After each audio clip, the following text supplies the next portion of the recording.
Welcome, dear listener. Tonight, let your mind drift and your body relax as we journey together into a peaceful story designed to ease your worries and lull you into a deep, restful sleep. Close your eyes, take a deep breath, and let the gentle sounds guide you into tranquility. Let us begin. Chapter 9. The Flower of Utah. This is not the place to commemorate the trials and privations endured by the immigrant Mormons before they came to their final haven.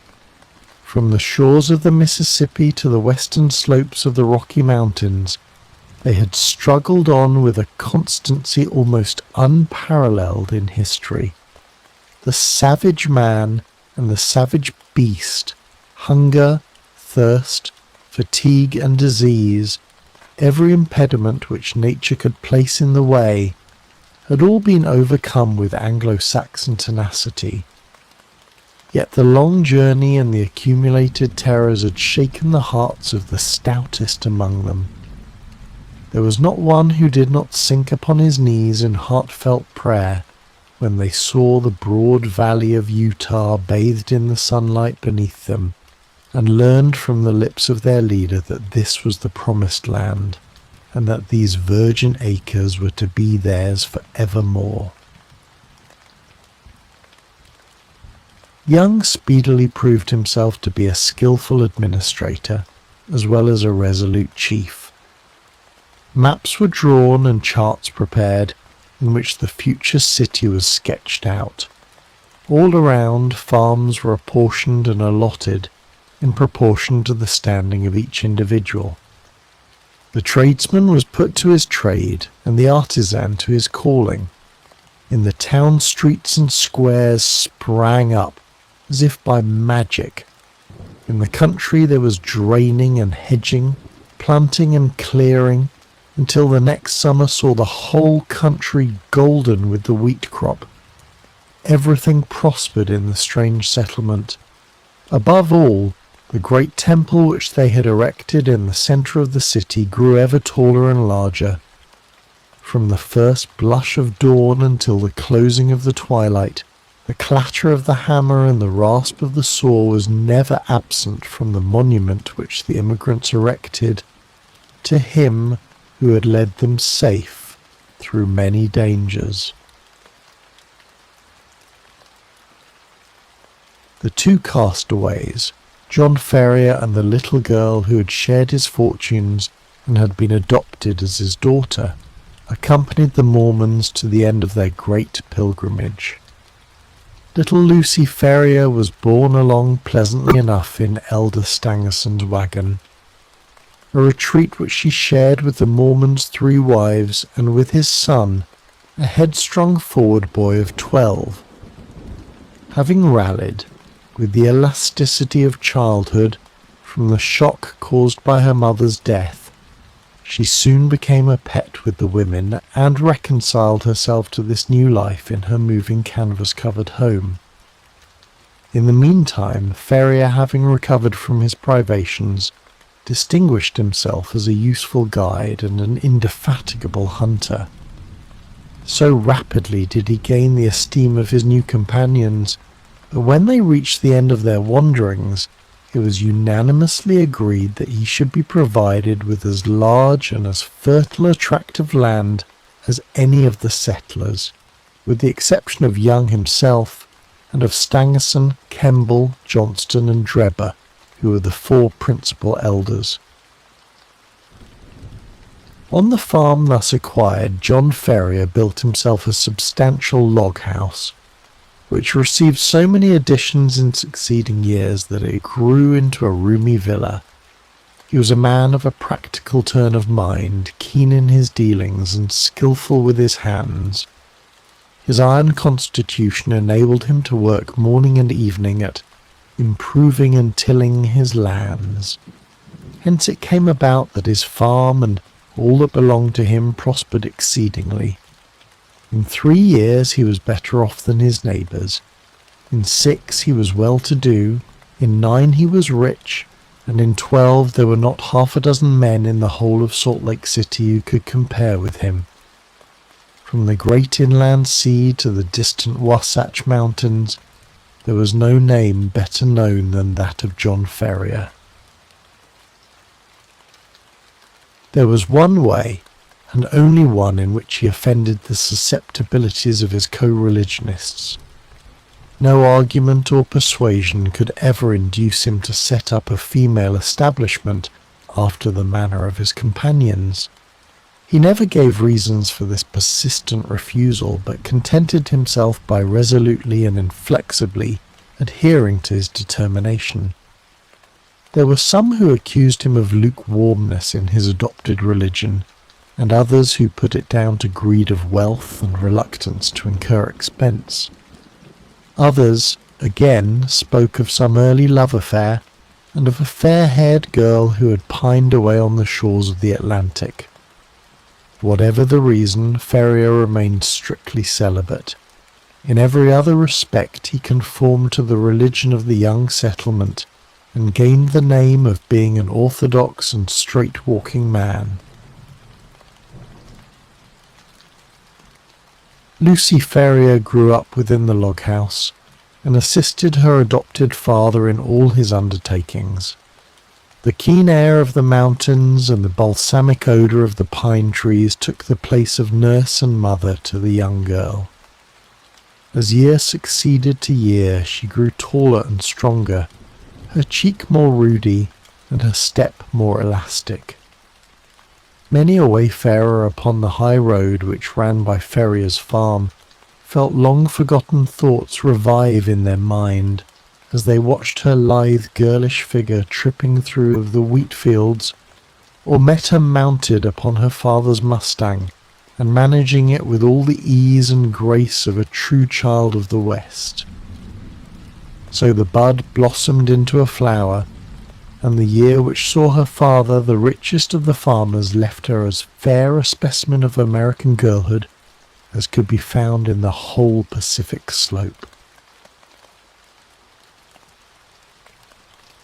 It was not the father, however, who first discovered that the child had developed into the woman. It seldom is in such cases. That mysterious change is too subtle and too gradual to be measured by dates. Least of all does the maiden herself know it, until the tone of a voice or the touch of a hand sets her heart thrilling within her, and she learns, with a mixture of pride and of fear, that a new and a larger nature has awoken within her. There are few who cannot recall that day and remember the one little incident which heralded the dawn of the new life. In the case of Lucy Ferrier, the occasion was serious enough in itself, apart from its future influence on her destiny and that of many besides. It was a warm June morning, and the Latter-day Saints were as busy as the bees whose hive they have chosen for their emblem. In the fields and in the streets rose the same hum of human industry. Down the dusty high roads defiled long streams of heavily laden mules, all heading to the west, for the gold fever had broken out in California, and the overland route lay through the city of the elect. There too were droves of sheep and bullocks coming in from the outlying pasture lands, and trains of tired immigrants, men and horses equally weary of their interminable journey. Through all this motley assemblage, threading her way with the skill of an accomplished rider, there galloped Lucy Ferrier, her fair face flushed with the exercise and her long chestnut hair floating out behind her. She had a commission from her father in the city, and was dashing in as she had done many a time before, with all the fearlessness of youth, thinking only of her task and how it was to be performed. The travel-stained adventurers gazed after her in astonishment, and even the unemotional Indians journeying in with their pelties relaxed their accustomed stoicism as they marvelled at the beauty of the pale-faced maiden.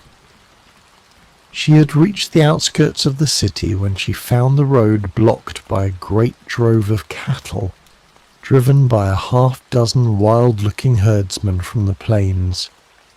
In her impatience, she endeavoured to pass this obstacle by pushing her horse into what appeared to be a gap. Scarcely had she got fairly into it, however, before the beast closed in behind her, and she found herself completely embedded in the moving stream of fierce-eyed, long-horned bullocks. Accustomed as she was to deal with cattle, she was not alarmed at her situation, but took advantage of every opportunity to urge her horse on in the hopes of pushing her way through the cavalcade.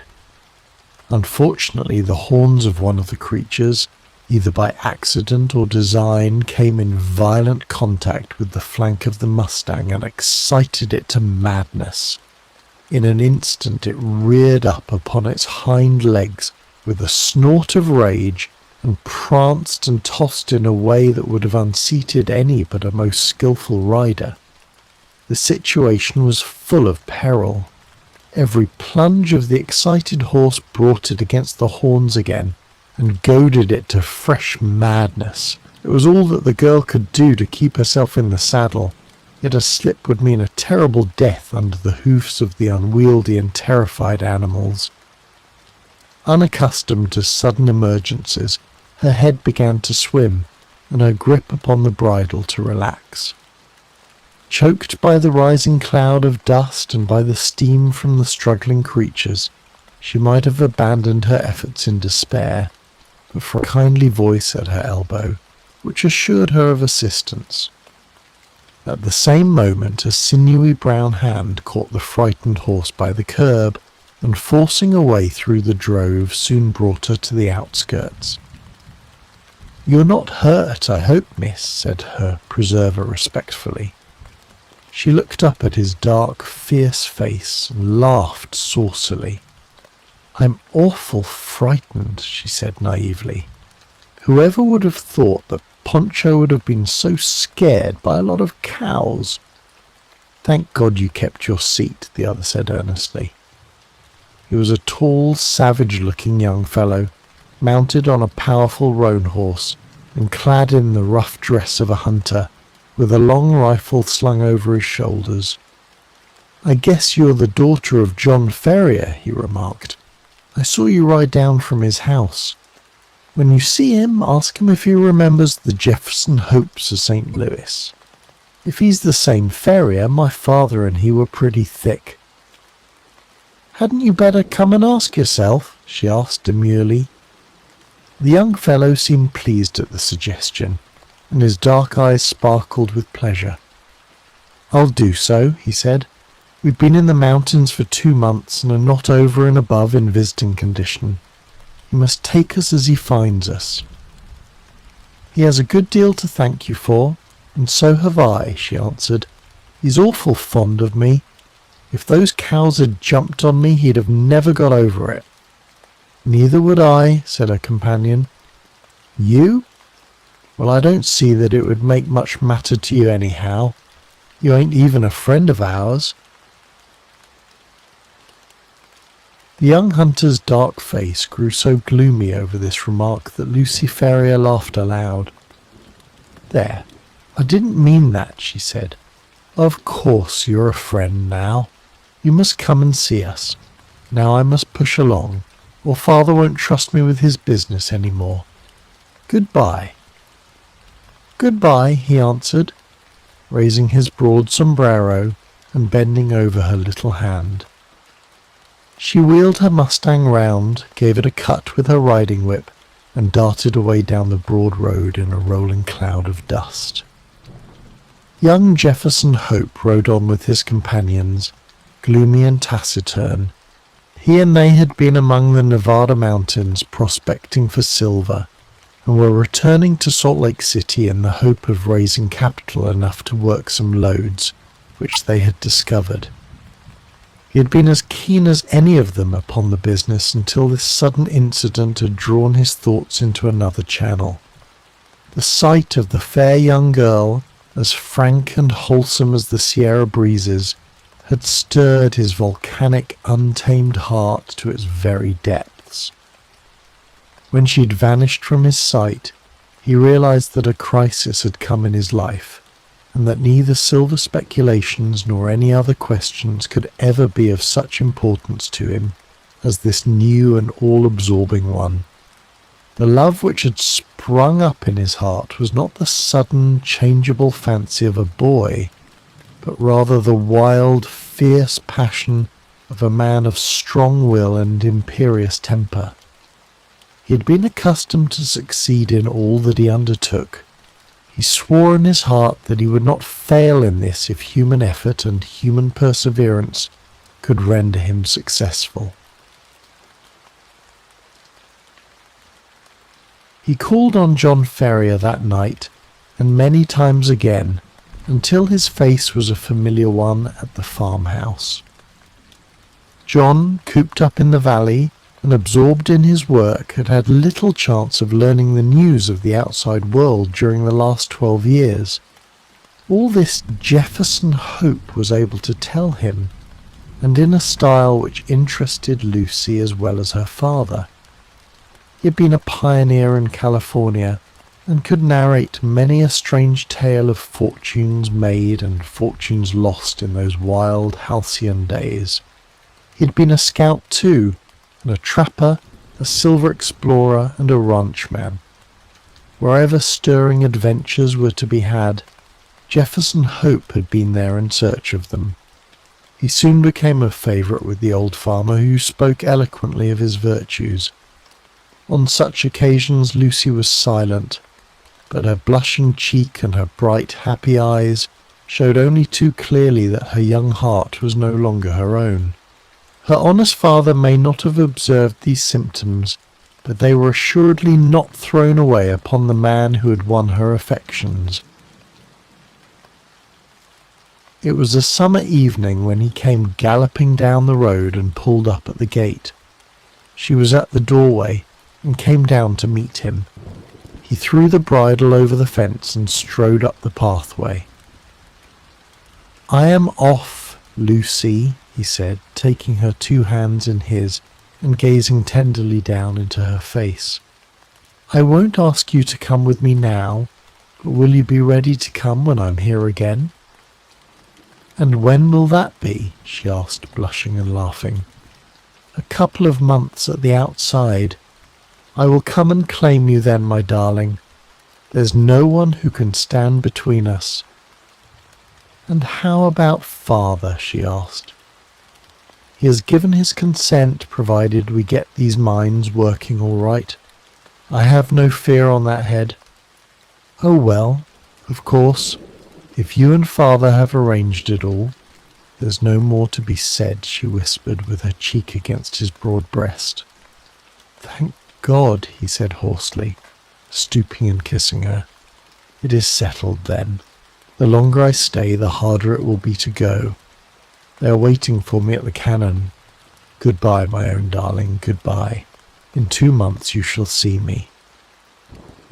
He tore himself from her as he spoke, and flinging himself upon his horse, galloped furiously away, never even looking round, as though afraid that his resolution might fail him if he took one glance at what he was leaving.